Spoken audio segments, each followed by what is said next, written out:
بسم اللہ الرحمن الرحیم اللہم صلی علی سیدنا مولانا محمد وعلی آلہ وصحبہ وبارک وسلم۔ السلام علیکم ورحمۃ اللہ۔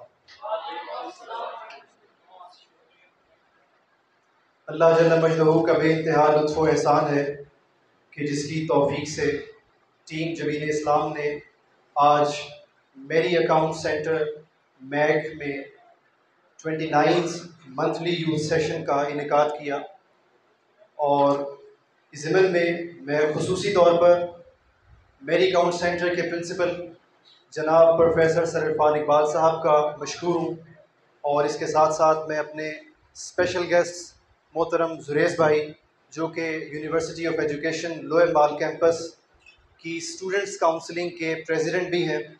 آپ نے آج کے اس پروگرام کے لیے شرکت کے لیے اپنا وقت نکالا۔ اس کے ساتھ ساتھ خرم مقصود بھائی جو کہ ایک گورنمنٹ آفیسر ہونے کے ساتھ ساتھ سوشل میڈیا انالسٹ بھی تھے، تو انہوں نے بھی اس پروگرام کے لیے قیمتی وقت نکالا۔ میں اپنے تمام اسپیشل گیسٹ کا مشکور ہوں۔ اس کے ساتھ ساتھ میں آپ تمام رسپیکٹڈ اسٹوڈنٹس کا بھی شکریہ ادا کرتا ہوں کہ جس انداز سے آپ نے آج کے اس پروگرام کے لیے پارٹیسپیشن کی ہے وہ قابل صد تحسین ہے۔ تھوڑا سا اس کو ذرا کرے گا آواز چینج کر۔ اللہ رب العزت قرآن مجید میں ارشاد فرماتا ہے، سورہ انفال کی ورس نمبر 33 ہے۔ اعوذ باللہ من الشیطان الرجیم، بسم اللہ الرحمن الرحیم۔ وما کان اللہ لیعذبہم وانت فیہم وما کان اللہ معذبہم وہم یستغفرون، صدق اللہ مولانا العظیم۔ بدقسمتی سے دوستان محترم، آج کے اس دور میں ہم مسلمانوں کو جہاں دین سے دوری کے باعث مختلف قسم کے مسائل کا سامنا ہے، وہیں پر ہم نے دین کو محض مسجد کی چار دیواری، رمضان المبارک کے مہینے اور فقط سال کے چند اہم دنوں تک محدود کر کے رکھ دیا۔ ہمارے تاجر کو دیکھ لیجئے، وہ ایک وقت میں اللہ رب العزت کی بارگاہ میں سر بسجود بھی ہوتا ہے، نمازیں بھی ادا کرتا ہے، مگر اس کے ساتھ ساتھ دوران سیلز جب اس کو اپنی پروڈکٹ میں کوئی ڈیفیکٹ نظر آتا ہے تو اس کو چھپا کر سیل بھی کر دیتا ہے، اور جہاں جہاں اس کا داغ لگتا ہے، جگاڑ لگتی ہے، وہ داغ لگانے کو اپنا حق بھی سمجھتا ہے، اور جہاں جہاں وہ اپنے کسٹمر کی کھال اتار سکتا ہے وہ اتارتا ہے۔ پھر اسی طرح آپ ڈاکٹرز کا حال دیکھ لیں، وہ گورنمنٹ ہاسپٹل سے، پرائیویٹ ہاسپٹل سے ملینز اور لاکھوں کی تعداد میں سیلریز بھی لیتے ہیں، اور اس کے ساتھ ساتھ شام کو پرائیویٹ کلینک کے ذریعے مریضوں کی کھال اتارنے کو بھی اپنا حق سمجھتے ہیں۔ تو کسی نے شعر کی زبان میں موجودہ حالات کو بڑا خوب لکھا کہ حاکم شہر کی اس بند گلی کے پیچھے، حاکم شہر کی اس بند گلی کے پیچھے آج ایک شخص کو خون اگلتے دیکھا، حاکم شہر کی اس بند گلی کے پیچھے آج ایک شخص کو خون اگلتے دیکھا، تم تو کہتے تھے کہ ہوتے ہیں درندے ظالم، میں نے انسان کو انسان نگلتے دیکھا۔ تم تو کہتے تھے کہ ہوتے ہیں درندے ظالم، میں نے انسان کو انسان نگلتے دیکھا۔ یہی حال گلی کوچوں میں اور بازاروں میں پھرنے والے ہمارے نوجوانوں کا ہے۔ وہ چلتے پھرتے دوسروں کی ماؤں، بہنوں اور بیٹیوں کو چھیڑنا اور تنگ کرنا بھی دور جدید کا ایک تقاضا سمجھتے ہیں۔ پھر اسی طرح آپ دفاتر کی طرف چلے جائیے، دفاتر میں بیٹھے لوگ وہ بریک ٹائم اور نماز کے اوقات میں پنکچویلٹی کے ساتھ نمازیں بھی ادا کرتے ہیں، عمرہ کی سعادت نصیب ہو حج اور عمرہ بھی بجا لاتے ہیں، مگر اسی کے ساتھ ساتھ کسی کے ٹیبل سے فائل بغیر برائبری اور رشوت کے آگے نہیں جاتی، رشوت کو بھی اپنا حق سمجھتے ہیں۔ تو یہ دو رنگی جو آج کے دور میں ہم نے اپنا لی ہے، یہ منافقت جو ہم نے اپنا لی ہے، اس کی وجہ فقط ایک ہی ہے کہ ہم نے دین کو محدود کر کے رکھ دیا ہے، اور دنیا کو ہم سمجھتے ہیں کہ اس میں بھلا دین کا کیا تعلق۔ ہم میں سے ہر شخص، معاشرے کے تمام شعبہ زندگی سے تعلق رکھنے والا ہر شخص آپ کو یہ کہتا ملے گا کہ چلو یار چھوڑو، جانے دو، یہ تو دنیا ہے، اس کا بھلا دین سے کیا تعلق۔ جب ہم نے دین کو اور دنیا کو تقسیم کر دیا، وہیں سے ہمارے مسائل نے جنم لینا شروع کر دیا۔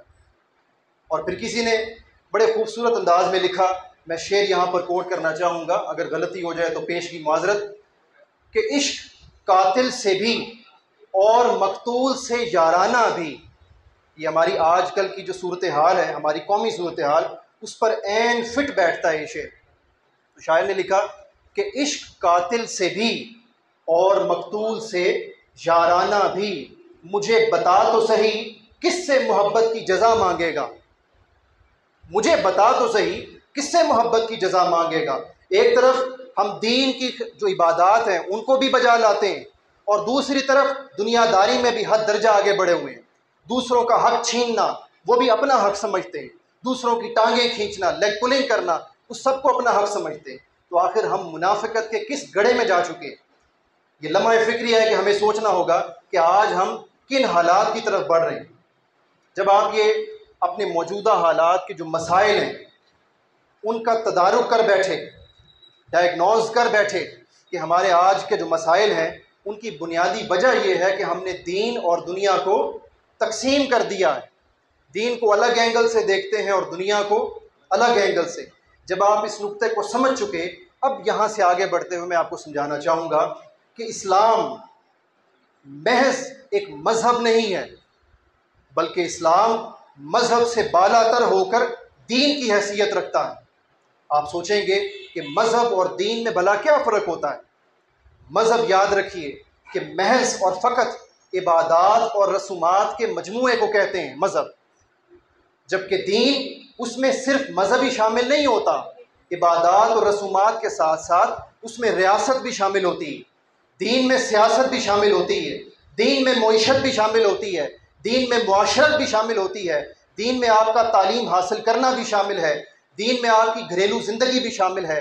دین آپ کو یہ بھی بتاتا ہے کہ ماں کے قدموں تلے تیری جنت ہے. دین یہ بھی بتاتا ہے کہ ماں باپ کے آگے اف تک نہ کہو. دین یہ بھی بتاتا ہے کہ بیوی کے کیا حقوق ہیں. دین یہ بھی بتاتا ہے کہ شوہر کے کیا حقوق ہیں. اس کے ساتھ ساتھ دین یہ بھی بتاتا ہے کہ اولاد کے کیا حقوق ہیں، والدین کے کیا حقوق ہیں، عوام اور رعایا کے کیا حقوق ہیں، اور حکمرانوں کے کیا حقوق ہیں. سو یہ اسلام یہ کمپلیٹ پیکج ہے، مکمل ضابطہ حیات ہے. یہ فقط مذہب کا نام نہیں ہے. ہماری بدقسمتی یہ ہے کہ ہم نے اسلام کو محض مذہب کی عینک سے دیکھا ہے. اس کو محض ہم نے، جیسا میں عرض کر چکا ہوں، کہ رمضان تک محدود کر دیا. ہم بھول جاتے ہیں کہ ہماری زندگی کے شب و روز وہ دین سے منسلک ہیں. جب ہمیں یاد رہے گا کہ ہمارے دین سے منسلک ہیں معاملات، تو پھر ہم دینی تعلیمات پر عمل پیرا بھی ہو سکتے ہیں. اب بائی دا وے میں یہاں پر یورپ اور ویسٹ کی ایک انٹرسٹنگ اس کا ایک پوائنٹ آپ سے شیئر کرنا چاہوں گا. جب آپ یہ نقطہ سمجھ چکے کہ ہمارا مسئلہ کیا ہے اور وہ مسئلہ کیوں ہے کہ ہم نے دین اور دنیا کو تقسیم کیوں کر رکھا ہے، کہ ہم نے دین کو محدود کر دیا اور ہم سمجھتے ہیں کہ دین ایک مذہب ہے، جبکہ مذہب نہیں، بلکہ مذہب کے ساتھ ساتھ مکمل ضابطۂ حیات ہے. اب یہاں سے آگے بڑھیے. آپ سوچیں گے کہ ریاستی معاملات ہیں اور انڈیپینڈنس ڈے کا یہ ہمارا سیشن ہے، تو اس میں آپ کو دین کے حوالے سے بلا کیا بات بتا رہا ہوں. وہ میں بلا وجہ نہیں بتا رہا، اس کی وجہ ہے. یورپ اور ویسٹ وہ یہ کلیم کرتا ہے کہ آج کی جو ماڈرن سویلائزیشن ہے، جو ریاستوں کا اور ممالک کا، کنٹریز کا کانسیپٹ ہے، یورپ کہتا ہے کہ یہ ان کا دیا ہوا ہے. پوری اقوام عالم کو یہ ریاستوں کا تصور، یہ حکام بالا کا تصور، یہ وزارت خارجہ، وزارت داخلہ، یہ ایوان اسمبلی، یہ سارا سسٹم یورپ کہتا ہے ہم نے دیا انسانوں کو. اس کی تاریخ کچھ یوں ہے کہ 17ویں سینچری میں ایک برٹش فلاسفر جس کا نام ہے تھامس ہابس. کیا نام ہے؟ Thomas Hobbes. اس نے 17ویں سینچری میں پہلی دفعہ سوشل کانٹریکٹ کا کانسیپٹ دیا. سوشل کانٹریکٹ کا، جس کو اردو میں معاہدہ عمرانی بھی کہتے ہیں. معاہدہ عمرانی، اس کا مطلب یہ ہے کہ عوام اور حکمران کے درمیان ایک معاہدہ ہونا چاہیے، ایک کانٹریکٹ ہونا چاہیے، جس کے تحت عوام کو ان کے فرائض پتہ ہوں، ان کو پتہ ہو کہ انہوں نے اپنے حکمرانوں کی اطاعت کرنی ہے، ان کے احکامات کو فالو کرنا ہے، اور ایٹ دا سیم ٹائم حکمرانوں کو بھی پتہ ہو کہ ان کے فرائض کیا ہیں، انہوں نے کس انداز سے اپنی رعایا اور عوام کے بنیادی ضروریات اور بنیادی مسائل کو کیسے حل کرنا. تو تھامس ہابس نے 17 سینچری میں پہلی بار یورپ کو سوشل کانٹریکٹ کا کانسیپٹ دیا. پھر اس کانسیپٹ کے تحت ریاست کا تصور وجود میں آیا. جب حکام بالا حکمران اور عوام کے درمیان ایک کانٹریکٹ اسٹیبلش ہو گیا تو اس طرح ایک ایڈمنسٹریٹو یونٹ، ایک انتظامی ڈھانچہ وہ اسٹیبلش ہوا جس کو آج ہم ریاست کہتے ہیں اور ملک کہتے ہیں، کنٹریز کہتے ہیں. پھر اسی طرح جنیوا کا ایک فلاسفر ہے جو کہ فرینچ بھی ہے، اس کا نام ہے جیکس روسو. اس نے اگلی صدی میں 18 سینچری میں پھر تھامس ہابس کے کانسیپٹ کو مزید آگے بڑھایا. اور یوں آج جو ہمیں یورپ نظر آتا ہے، جو یورپین یونین ہے اور یورپ کی پارلیمنٹ ہے اور اس کا سارا سٹرکچر، وہ کوئی بہت پرانا نہیں ہے. اس کو محض 300 سے 400 برس گزرے ہیں ابھی، جبکہ وہ فخر کے ساتھ کلیم کرتے ہیں کہ یہ تو ہمارا نظام دیا ہوا. اب افسوس کا عالم یہ ہے کہ ہم مسلمان اتنا دور ہو گئے اپنے بزرگوں سے، اپنے اسلاف سے، اتنا دور ہو گئے کہ ہم اصل حقیقت کو بھول چکے.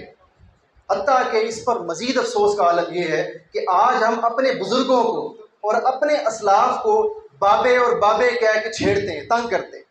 اور ہم یہ سمجھتے ہیں شاید وہ بابے، ان کو پتہ کچھ نہیں تھا، ہم تو بڑے ترم خواہ ہیں، ہم تو بڑے تیس مار خواہ ہیں. تو جو بابوں کا مذاق اڑانے والے ہیں، ذرا ان کو بھی اپنا آؤٹ پٹ دکھانا چاہیے قوم کو، ان کو سلیوشن بھی دینا چاہیے. یوں ہر وقت دوسرے فرقوں کو تنقید کا نشانہ بنانے سے، دوسرے مسلمان بھائیوں کو ہر وقت لیٹ ڈاؤن کرنے سے حل نہیں نکلے گا. حل نکلے گا پیسفل طریقے سے. جب آپ ایک ویژن دیں لوگوں کو، بابے کہنے سے حل نہیں نکلے گا. یہ بابے ہی تھے جنہوں نے ہمیں عروج دیا، جنہوں نے ہمیں سنہرا دور دیا. وہ کیسے دیا سنیں. جب ہجرت مدینہ ہوتی ہے اور ہجرت مدینہ کے بعد جناب رسول اللہ صلی اللہ علیہ وآلہ وسلم مدینہ المنورہ کے یہودیوں، عیسائیوں اور دیگر مشرک قبائل کے ساتھ ایک کانٹریکٹ سائن کرتے ہیں. اب یہ کانٹریکٹ تاریخ کی نگاہوں سے اوجھل تو نہیں ہے، یہ تو آج UN بھی مانتی ہے اس کانٹریکٹ کو جو حضور علیہ السلام کا مرتب کردہ ہے.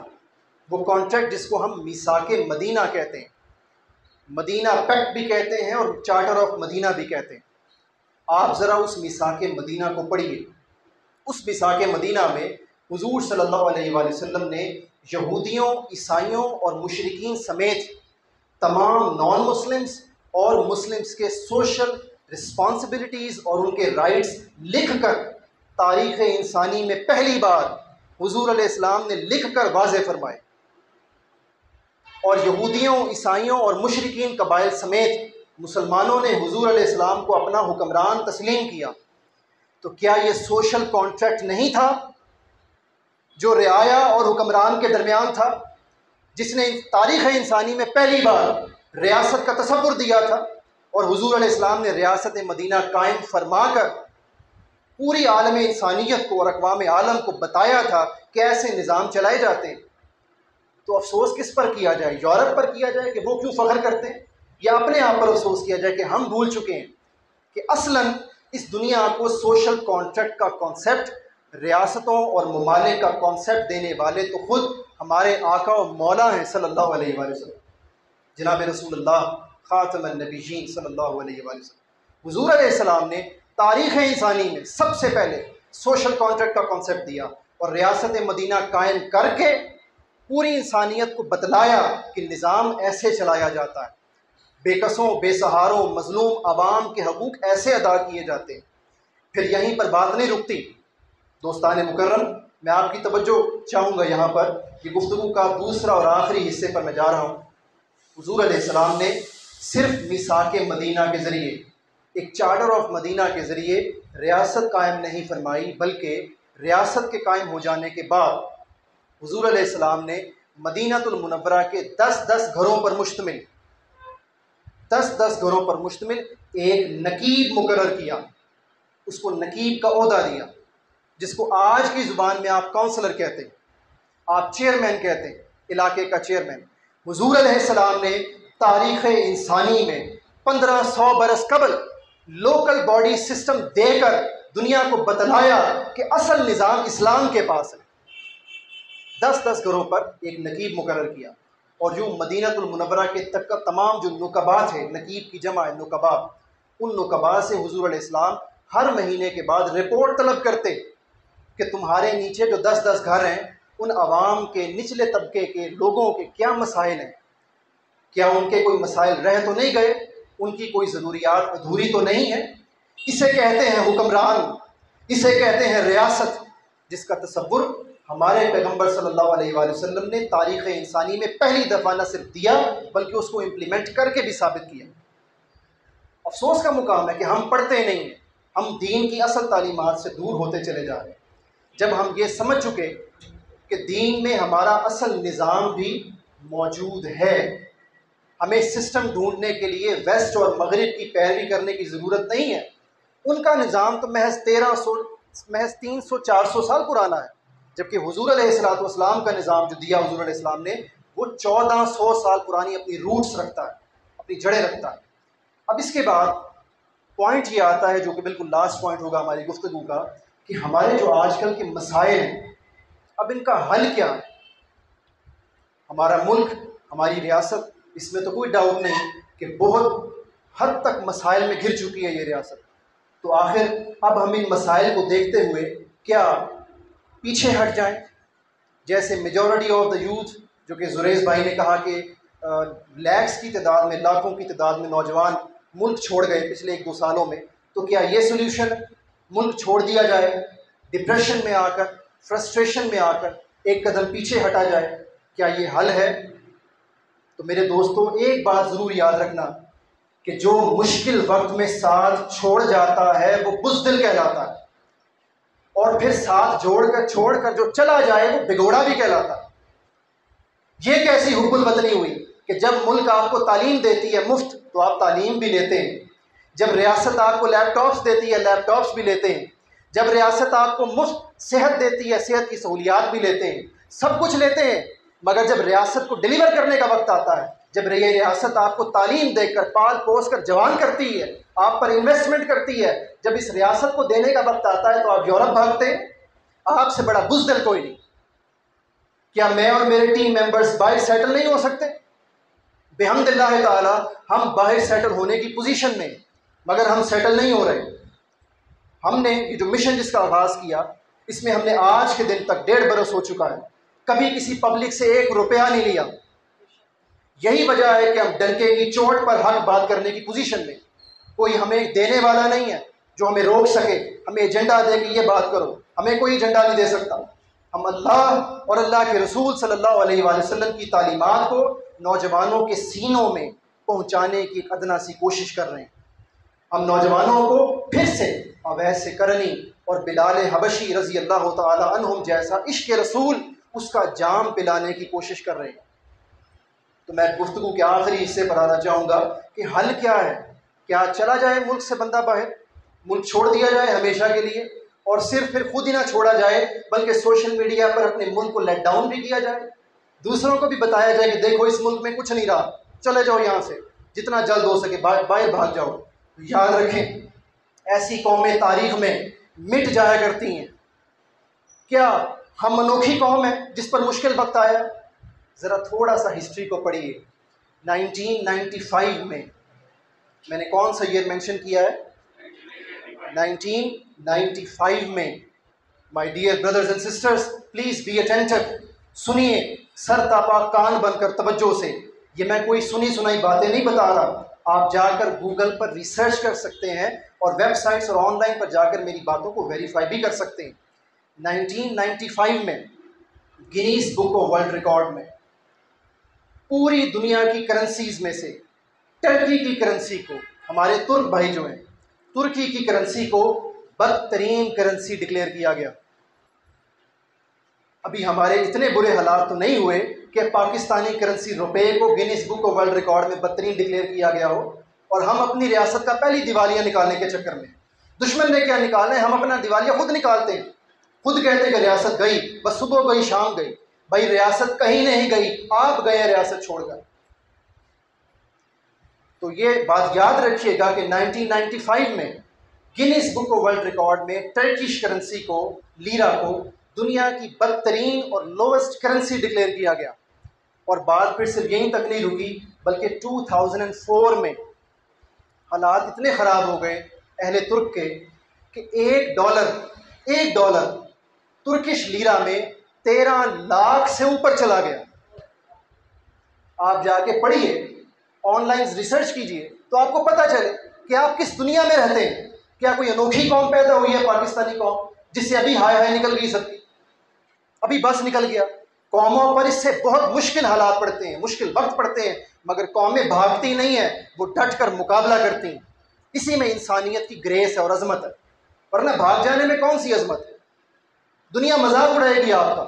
25 کروڑ کا ملک ہے، کیا 25 کروڑ کہیں اور سیٹل کر دیں؟ پھر کیا اٹلی آپ کو قبول کرے گا؟ فرانس آپ کو قبول کرے گا؟ وہ آپ کو پہلے درجے کا سٹیزن ڈکلیئر کرے گا؟ کبھی نہیں کرے گا۔ مر کے پھر ادھر ہی آنا ہے، قبر ادھر ہی بننی ہے۔ تو کیا یہ اچھا ہو کہ ہم پہلے اپنے ملک کے مسائل پر توجہ دیں اور ان کو حل کرنے کے لیے کوئی راہ نکالیں؟ تو ترکوں کے ہاں اتنے برے حالات ہوئے کہ 2004 میں $1 13 لاکھ لیرا سے اوپر چلا گیا۔ 13 لاکھ لیرا سے، ابھی ہمارے یہاں میکسیمم 300 تک گیا تھا، 300 تک۔ تو ہم لوگوں کی چیخیں نکل رہی تھی، ہم لوگ اپنے ملک کے خلاف ہو گئے تھے اور اپنے ملک کو بدنام کرنے کی ہم مینز شیئر کرتے تھے، ٹاپ ٹرینڈز بناتے تھے۔ شرم نہیں آتی تھی کہ دنیا کی قومیں ایسے نہیں بنتی، قومیں ایسے حالات کا مقابلہ نہیں کرتی، بلکہ قومیں ڈٹتی ہیں، ثابت قدم رہتی ہیں۔ تو یہ تو ریسنٹ کی مثال ہے، آپ ذرا اس سے پیچھے چلے جائیے۔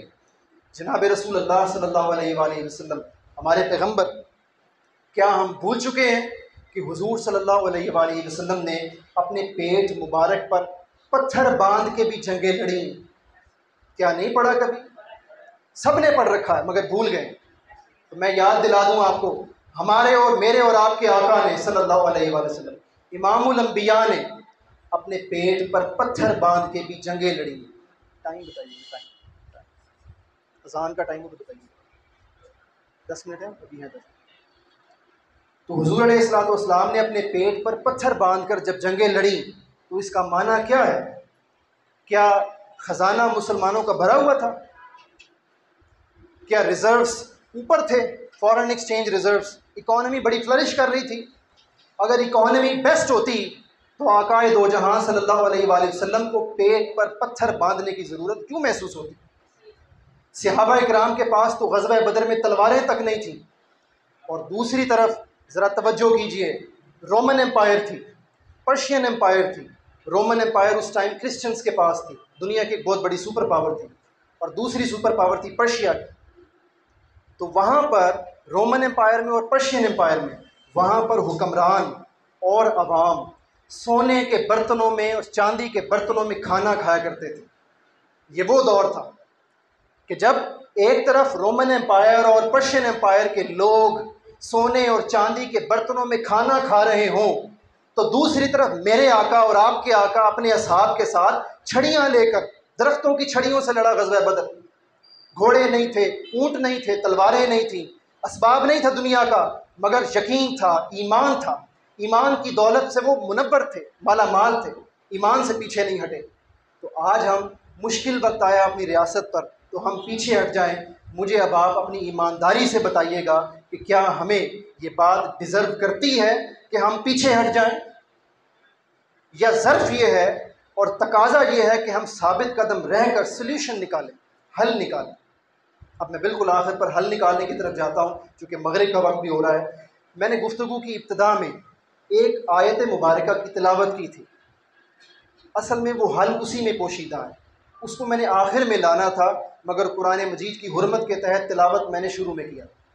سورہ انفال اس کی ورس نمبر 33 میں اللہ رب العزت ارشاد فرماتا ہے، اعوذ باللہ من الشیطان الرجیم، وما کان اللہ لیعذبہم، بسم اللہ الرحمن الرحیم ایک دفعہ پڑھ لیے پہلے، اور بسم اللہ الرحمن الرحیم جو تسمیہ ہے وہ جب آپ سورت شروع کرتے ہیں تو تب پڑھنا واجب ہوتا ہے۔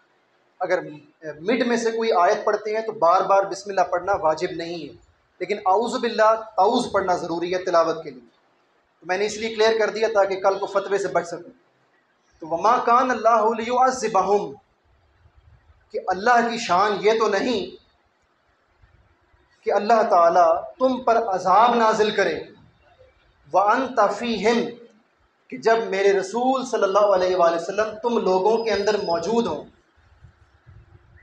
یہ اس کا بیک گراؤنڈ یہ ہے کہ غزوہ بدر میں جب کفار نے آسمان کی طرف دیکھ کر دعا کی تھی کہ مسلمانوں کے رب اگر تو سچا ہے تو پھر ہم پر عذاب نازل کر دے، ہمیں غزوہ بدر میں شکست دے دے۔ شکست تو ان کو ہو گئی مگر عذاب نازل نہیں ہوا، انہوں نے پتھروں کی بارش کا عذاب مانگا۔ تو جواب میں اللہ نے کیا فرمایا کہ بھلے تم ہو کافر، ہو تم بے شک کافر، مگر اللہ فرماتا ہے کہ میری یہ شان نہیں کہ میں تم پر بھی عذاب نازل کر دوں اس وقت وَأَنْتَ فِيهِمْ، کہ جب میرے رسول تمہارے درمیان موجود ہوں۔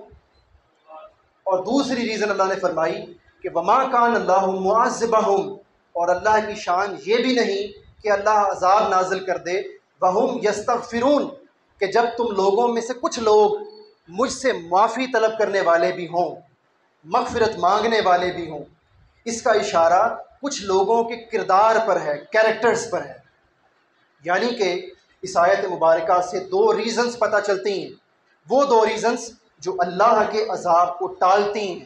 پہلی ریزن رسول اللہ صلی اللہ علیہ وآلہ وسلم کی عوام میں موجودگی، جو کہ آج کے زمانے میں کس طرح پوری ہو سکتی ہے کہ اگر ہم حضور علیہ الصلوۃ والسلام کی سیرت کو اپنی زندگیوں میں نافذ العمل کر لیں، ہم آقا علیہ الصلوۃ والسلام کی تعلیمات کو چلتا پھرتا اپنا لیں، تو غیر بھی دیکھ کر کہے گا کہ ہاں مصطفیٰ کا دیوانہ اور مصطفیٰ کا ماننے والا تو ایسا ہوتا ہے۔